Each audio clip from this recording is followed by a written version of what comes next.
For years, the world looked at electric vehicles and saw a future dominated by China, America, and Europe.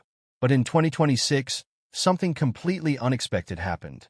A country once dismissed as a gas-guzzling nation with no EV future suddenly became the center of an electric revolution.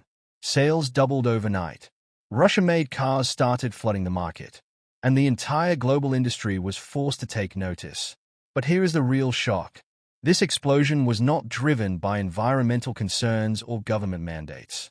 It was driven by war, fuel shortages, and a desperate need to survive. And the consequences of this shift could shake the entire electric vehicle industry to its core. To understand why Russia is suddenly flooding the EV market, you first have to understand the desperation that started it all. For years, Russian drivers had no reason to even consider an electric vehicle. The country was built on oil. Gas was cheap. Charging stations barely existed. And the freezing winters made battery-powered cars seem impractical. But in the summer of 2026, everything changed. Ukraine began attacking Russian energy infrastructure. Gasoline and diesel supplies tightened across the country. Fuel prices skyrocketed, with some regions seeing prices among the highest in Europe. Long lines formed at gas stations. Regional governments imposed fuel purchase limits. For millions of Russian drivers, getting fuel became a daily struggle. And that is when the panic began. Drivers desperate to keep their cars running started looking for alternatives. Electric vehicles, once ignored, suddenly became a lifeline. One Moscow dealership that sold Chinese EV brands reported something astonishing. They were now selling 2 to 3 electric cars every single day. Just a few weeks earlier, they had been selling only 2 or 3 per month. Demand had multiplied overnight. Customers flooded showrooms, asking about both affordable and premium models. The fuel crisis had done what years of environmental messaging could never achieve.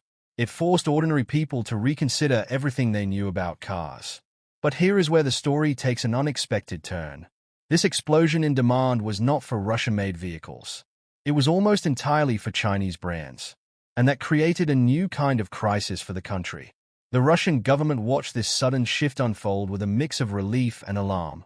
Relief that people had found a solution to the fuel crisis. Alarm that almost none of the money was staying inside the country. By mid-2026, Chinese brands like Geely, Dongfeng, GAC, and Chery dominated Russia's EV and hybrid market. Sales of plug-in hybrids in the first 5 months of 2026 jumped by 125% compared to the same period the previous year. Pure electric vehicle sales grew by 19%. And when the worst of the fuel shortages hit in June, registrations of new plug-in hybrids surged by nearly a third in just 1 week. But for Moscow, this was a wake-up call. The country had spent decades building an auto industry that relied almost entirely on traditional fuel. Now, consumers were turning to foreign brands because Russian automakers simply were not ready. As one industry analyst put it, manufacturers and importers had not prepared for the gasoline crisis, and they did not have sufficient inventory to meet the new demand. That was about to change. In early 2026, the Moskvich plant in Moscow launched production of a brand new Russian electric crossover called the UMO5. Within months, they had already built 1,000 units, with plans to produce 3,000 by the end of the year. The car featured artificial intelligence systems from Yandex, Russia's leading tech company, making it a truly homegrown product. But the real game-changer was still being assembled. While the UMO5 targeted taxis and ride-sharing services, another vehicle was preparing to enter the market that would directly compete with the Chinese imports flooding Russian showrooms. And this car had something no other Russian EV had ever possessed: the backing of the country's nuclear energy giant. This is where the story gets truly fascinating. When the fuel crisis hit and Russian drivers started buying electric vehicles, they did not buy Russian cars. They bought Chinese. Brands like Zeekr, Avatr, and BYD dominated the market. In fact, Zeekr became the best-selling EV brand in Russia for 2025, capturing almost a quarter of the entire market. But something shifted in the first months of 2026. Russian brands started fighting back. And they started winning. By April 2026, a brand called Evolut had taken the top spot, accounting for 45% of all new EV sales in Russia. Close behind was UMO, the brand from the Moskvich factory, with a 20% market share. Together, these two Russian brands had captured nearly 65% of the country's new electric vehicle market. The Chinese brands that once dominated were suddenly being pushed aside. What makes this even more remarkable is the timing. UMO 5 only started production in February 2026. Within 2 months, it was already the second best-selling EV in the country. This was not supposed to happen. Chinese automakers had spent years building their position in Russia. They had the supply chains, the inventory, and the brand recognition. But they underestimated how quickly Russian industry could respond. And they underestimated the power of something even bigger than government support: national pride combined with desperate need. But the real question is this: how did a country with almost no EV industry suddenly start competing with global giants? The UMO 5 and Evolut were important, but they were not the real revolution. The real revolution started in a place most people would never expect: a nuclear energy company. Rosatom, Russia's state atomic energy corporation, had been quietly working on electric vehicle technology since 2021. And they had built something that would change everything. It was called the Atom. And it was not just another electric car. It was the first Russian EV built from the ground up with domestically produced components. The battery, the electric motor, the integrated drive system, all of it made in Russia. Rosatom built 2 massive gigafactories to produce batteries, with plans to make up to 100,000 battery packs every single year. One factory in Kaliningrad, another near Moscow. Together they could produce 8 gigawatt-hours of battery capacity annually. For years, critics had said Russia could not build a competitive electric vehicle. They said the technology was too complex. The supply chains were too foreign. The climate was too harsh. But Rosatom was not listening to critics. They were building something that could survive Russian roads and Russian winters. The Atom had a range of 500 kilometers on a single charge. It could charge from 20% to 80% in just 30 minutes. And after only 8 minutes of charging, it could travel 100 kilometers. These were numbers that could compete with anything from China or Europe. But here is what made the Atom truly dangerous to the global EV industry. The price would be lower than Chinese competitors, and the local content would be 65 to 70% from the very start. That meant less dependence on foreign suppliers, more control over costs, and the ability to scale production without worrying about sanctions or trade restrictions. By mid-2026, the Atom was already in production. The first models were being delivered to Moscow car-sharing services. Individual customers would start receiving their cars later that year. And the company had already secured over 100,000 pre-orders from taxi fleets and private buyers. But something else was happening that nobody expected. Something that would give the Atom an advantage no other EV in the world could match. This next piece of the puzzle is what makes the entire Russian EV story so complicated. While everyone was watching the pure electric market, something even bigger was happening behind the scenes. Plug-in hybrids were taking over. And the numbers are staggering. In the first 5 months of 2026, Russians bought 24,600 plug-in hybrids. That is a 125% increase compared to the same period the year before. By the end of the first half of the year, that number had jumped to over 30,000 vehicles, nearly double the previous year.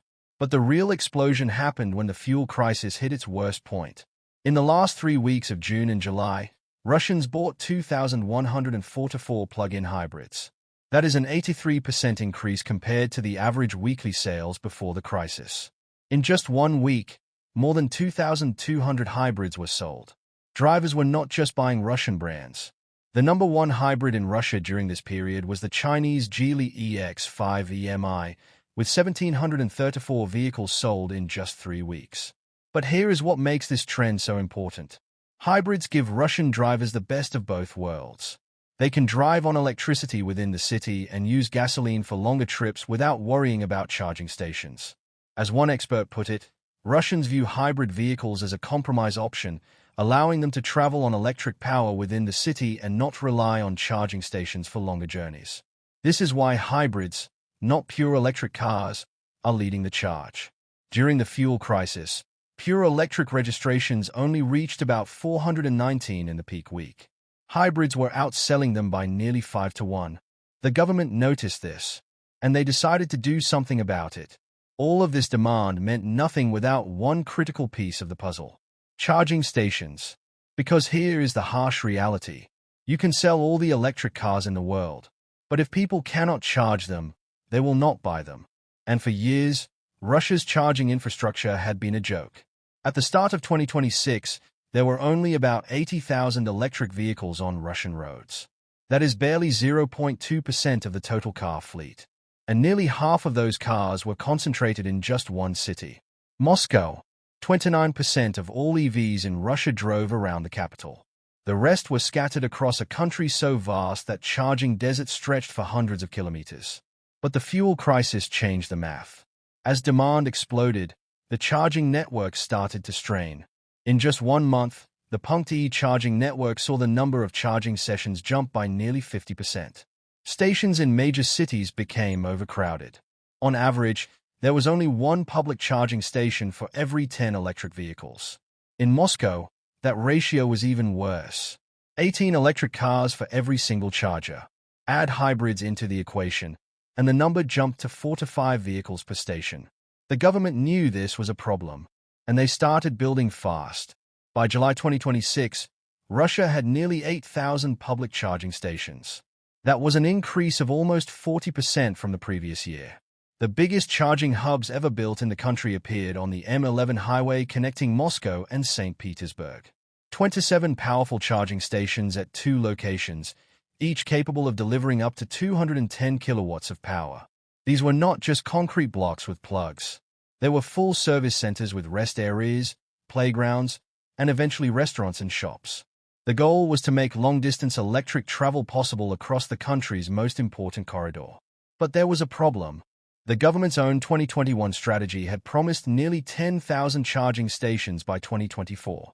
They missed that target, and the plan for 2030 called for over 72,000 stations to serve 1.4 million electric vehicles.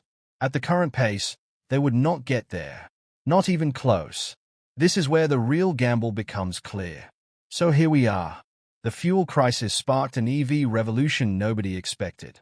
Russian brands captured nearly 2/3 of their home market in just months.